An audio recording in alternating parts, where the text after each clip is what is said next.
Perkenalkan saya Agung Septian, boleh dipanggil Agung atau Kak Agung. Ngajar bahasa Inggris ya untuk Bimbel Eksis.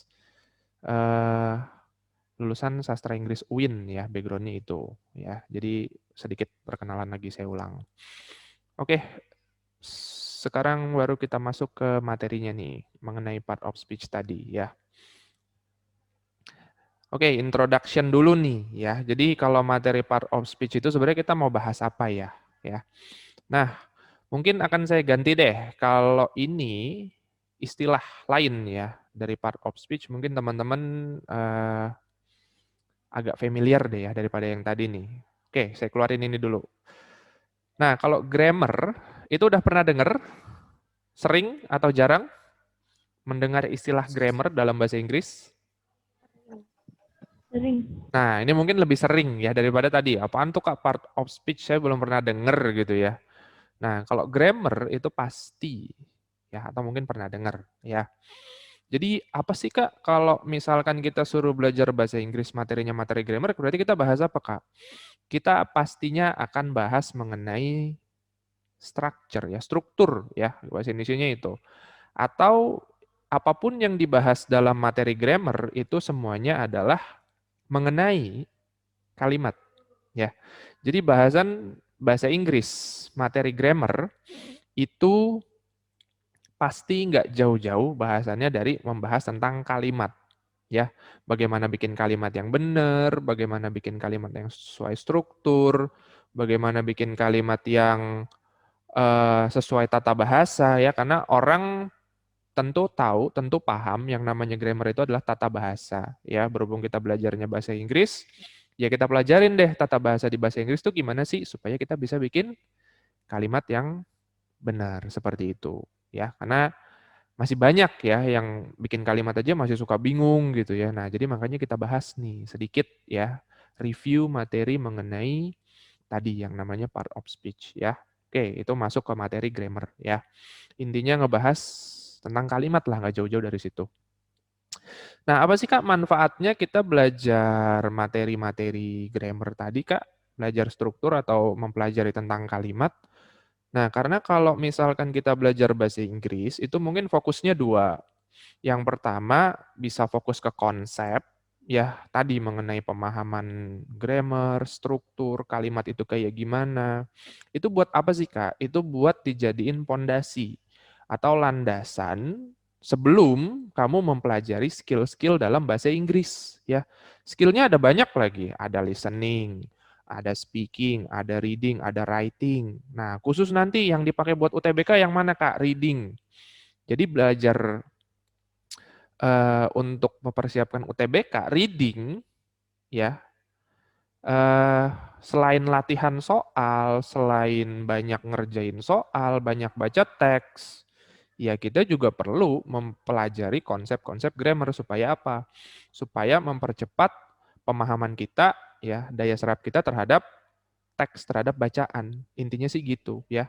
Bisa nggak Kak belajar bahasa Inggrisnya fokus ke skill aja? Bisa ya, tapi itu nanti nggak akan sebagus kalau kamu mempelajari konsepnya seperti itu ya. Jadi ya intinya sih dua-duanya ya diseimbangkan. Mungkin kita nggak bisa belajar salah satunya aja. Konsepnya bagus tapi prakteknya nggak bagus. Skillnya bagus tapi konsepnya, pengetahuannya, pemahamannya nggak bagus. Nah kita nggak bisa kayak gitu ya. Kita harus seimbangin dua-duanya. Gimana caranya supaya dua-duanya ini bagus ya, sejalan. Mereka ini sejalan kok ya. Apa yang dipelajarin di grammar itu nggak ada yang nggak berguna ya, pasti berguna ya untuk menunjang skill bahasa Inggris kalian ya, khususnya reading ya, karena nanti kita mau ikut UTBK ya. Oke, sampai sini ada pertanyaan mungkin mengenai intronya dulu nih ya. Jadi belajar grammar itu mau buat apa sih ya? Buat ini. Pemahaman konsep, landasan, dasar, fondasi sebelum kita belajar skill. Intinya gitu ya. Ada pertanyaan mungkin sampai sini? Nggak ada? Ada yang mau Belum ditanyakan? Belum? ada, Oke, belum ada. Kak. Kalau belum ada, saya lanjutin ke slide berikutnya Belum. untuk masalah part of speech ya. Jadi tadi sudah intronya nih tentang grammar, tentang structure, sentence ya. Jadi intinya kita mau bahas kalimat.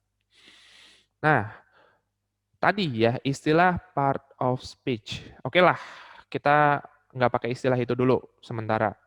Coba kita ambil satu kata aja deh dari istilah itu. Coba kalau misalkan saya hanya ngambil kata speech-nya aja, ada yang bisa ngartiin nggak? Atau ada yang tahu nggak arti dari speech ini apa? Sering dengar nggak nih kata speech? Apa artinya? Pidato. Nah, betul, pidato. Ya, kan ada tuh suka acara yang namanya speech contest. Oh, berarti ini lomba pidato, betul. Ya, berarti lomba pidatonya pakai bahasa Inggris biasanya gitu. Terus kalau di internet, di berita kita suka dengar ada istilah head speech. Ada yang tahu bahasa Indonesianya apa? Head speech. Kalau suka nonton berita, ada yang tahu? Head speech berarti artinya adalah yang suka dilapor-laporin tuh ya. Kalau nyebarin berita hoax, head speech. Nah, head speech itu artinya adalah ujaran kebencian. Nah, berarti speech itu artinya ujaran, selain tadi pidato. Nah, cuma speech yang di sini ini beda lagi. Speech yang dimaksud adalah kalimat. Karena tadi kita udah jelas ya, di sini mau ngebahas tentang kalimat. Kita belajar grammar, kita belajar structure, berarti belajar kalimat ya. Jadi speech yang dimaksud adalah kalimat, berarti part of speech ini adalah bagian-bagian dari kalimat, bagian-bagian penyusun kalimat, atau gampangnya ini adalah kata. Ya, kata, jenis kata atau kelas kata yang biasa kita pakai untuk membentuk atau membuat sebuah kalimat. Itulah yang disebut sebagai part of speech. Jadi kalau mau bikin kalimat, ya pakai jenis-jenis kata ini ya. Jenis-jenisnya ada banyak nih. Saya tampilin. Tuh, ya. Mulai dari noun ya. Ada yang tahu noun ini apa? Pasti pernah dengar nih. Noun, kata apa dia nih? Kan jenis. Berarti kata apa? Ada yang tahu? Kata benda. Kata benda, betul, ya. Ada lagi yang namanya adjektif. Coba jawab apa nih? Adjektif itu apa sih? Kata? Sifat. Kata Kata sifat. sifat. Nah, betul. Ya, nanti kita bahas nih satu-satu ya. Ada lagi verb. Apa itu verb? Ini Kata wajib. kerja. Kata kerja. Ya, sering dengar pasti. Ini kata kerja ya. Saya yakin kalau kata kerja lebih mudah dipahami ya daripada tadi gitu ya, kata benda kita nggak jelas, bendanya benda apa, kata sifat kita nggak jelas, maksudnya sifat yang seperti apa. Cuma kalau kata kerja ini mungkin lebih gampang ya, karena yang dimaksud kata kerja ya sebut aja begini, kata yang menunjukkan pekerjaan, kata yang menunjukkan aktivitas perbuatan. Nah, itulah kata kerja. Seperti itu ya, kalau dalam bahasa Indonesia tadi kata kerja atau verba istilahnya. Dan kalau kita mau pakai definisi yang lengkap, ya udah baca definisi ini. Verbs are words that function to describe an action, a situation, or an event that occurs. Ya, jadi di sini dikatakan kata yang berfungsi ya untuk mendeskripsikan sebuah action ya, aksi gitu ya, situasi atau event gitu ya yang terjadi lah. Ya itu tadi lah kurang lebih kata yang menunjukkan aktivitas ya, perbuatan, pekerjaan. Nah, itulah disebut kata kerja ya. Itu ya, lebih gampang sih saya pikir daripada dua kata yang tadi ya, yaitu kata sifat dan kata benda. Nah, kalau untuk jenis-jenisnya nih ya, kita balik lagi ke konsep yang tadi. Penggunaan verb atau kata kerja hanya boleh di bagian predikat ya. Saya ulang lagi yang tadi yang ada di awal. Subjek sama objek itu punyanya noun ya. Jadi hanya noun yang boleh diisi di situ ya. Dan untuk predikat yang boleh diisi di situ adalah verb ya, nggak boleh yang lain ya. Karena udah punya pos masing-masing. Nah, kalau kita bikin kalimat, verb itu adalah suatu hal yang wajib harus ada. Karena di sini dikatakan kalimat itu adalah sekumpulan kata, ya, rangkaian kata yang terhubung secara gramatikal, ya. Jadi ada aturannya gitu ya. Jadi kita nggak hanya merangkai satu kata jadi satu kesatuan tanpa adanya makna gitu, misalkan ya random aja, itu belum bisa disebut sebagai kalimat. Ya, belum lagi kalau bikin kalimat itu syaratnya ada dua. Yang pertama itu harus ada subjek predikatnya nih ya. Jadi tadi bagian ini berarti nih. Subjek predikat ini harus ada ya. Objek itu opsional, boleh ada boleh enggak. Dan yang tadi saya bilang harus ada maknanya. Harus mengekspresikan sebuah ide atau gagasan ya. Jadi kamu kalau bikin kalimat jangan yang nggak jelas ya ini mau nyampein apa, ini mau ngomongin apa, gitu. Maknanya apa nggak jelas, ngaco gitu ya. Nah, jadi di sini itu syarat ya, wajib harus dipenuhi kalau mau bikin kalimat yang benar. Ada subjek, ada predikat, minimal satu ya, at least katanya. Consists of a subject, a predicate, verb, and express an idea ya. Dan mengekspresikan sebuah ide atau gagasan, kurang lebih seperti itu. Nah, apa aja yang perlu diingat mengenai verb ya? Verb itu adalah apa ya? Kalau di bahasa Inggris itu penting banget. Kenapa? Karena tenses itu semuanya yang berubah ya, kan tenses itu kan perubahan kata kerja berdasarkan waktu. Ya, jadi kalau orang Inggris mau ngomong makan, ya beda-beda sesuai dengan waktu. Kalau makannya nanti, dia bilangnya will eat. Makannya sekarang, dia bisa bilang eat, bisa bilang eats, bisa bilang eating, ya.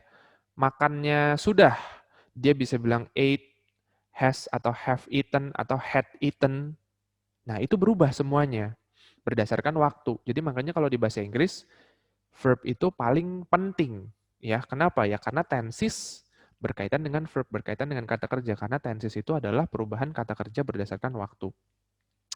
Nah, selain itu yang perlu diingat adalah istilah-istilah mengenai kata kerja. Ini dia istilahnya ada banyak. Contohnya infinitif atau bare infinitif, ya. Jadi kamu kalau nanti ketemu dengan istilah-istilah ini jangan bingung lagi. Yang dimaksud infinitif atau bare infinitif adalah kata kerja pertama. Ya, itu dia yang dimaksud infinitif. Kalau yang diminta to infinitif gimana Kak? Tambahin to depannya. To ditambah kata kerja pertama. Itulah to infinitif. Nah, ada lagi Kak, istilah present participle. Apaan tuh Kak? Present participle itu adalah verb yang ujungnya atau akhirannya ditambahkan ing. Itu namanya present participle. Nanti ada lagi yang namanya past participle. Past participle itu kata kerja keberapa sih Kak? Itu kata kerja ketiga. Ya, itu namanya past participle. Ada lagi yang namanya regular verb. Kalau ini pasti udah tahu ya, kata kerja beraturan. Jadi yang perubahannya beraturan. Dia itu kata kerja yang akhirannya d atau ed gitu ya. Misalkan play jadi played. Nah, itu berarti termasuk regular.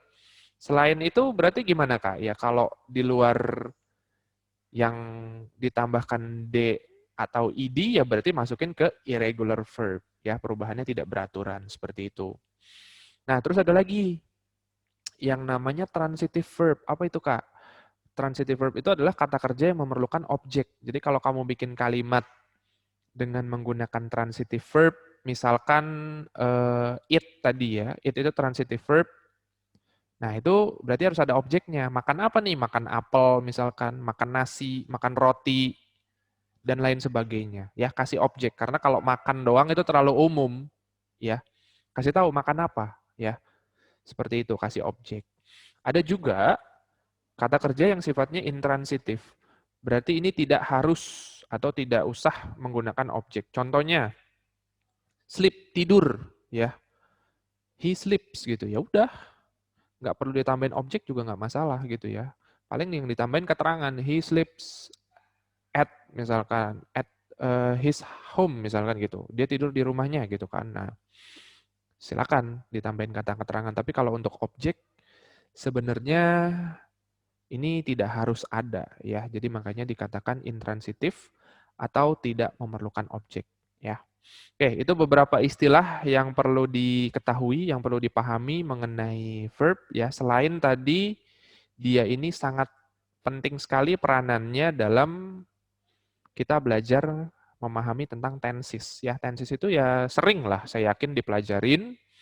Cuma mungkin belum banyak yang sadar kalau sebenarnya ya tenses itu hanya merubah bentuk kata kerja. Ya, nanti kalau ada waktu ya, ada kesempatan di kelas online ini akan saya bahas deh nanti materi mengenai tenses ya. Ini juga materinya saya ambil dari modul Exist ya yang ada di bab 1 yaitu mengenai part of speech ya. Oke, ini dia ya bahasan kita hari ini mengenai part of speech ya. Nggak bisa saya bahas semua ya, karena memang waktunya sangat terbatas, jadi tadi cukup 3 aja dulu, yaitu mengenai noun, adjective, sama verb. Ya, mudah-mudahan bisa bermanfaat. buat teman-teman semua ya untuk nyicil belajar UTBK-nya adjektif ya.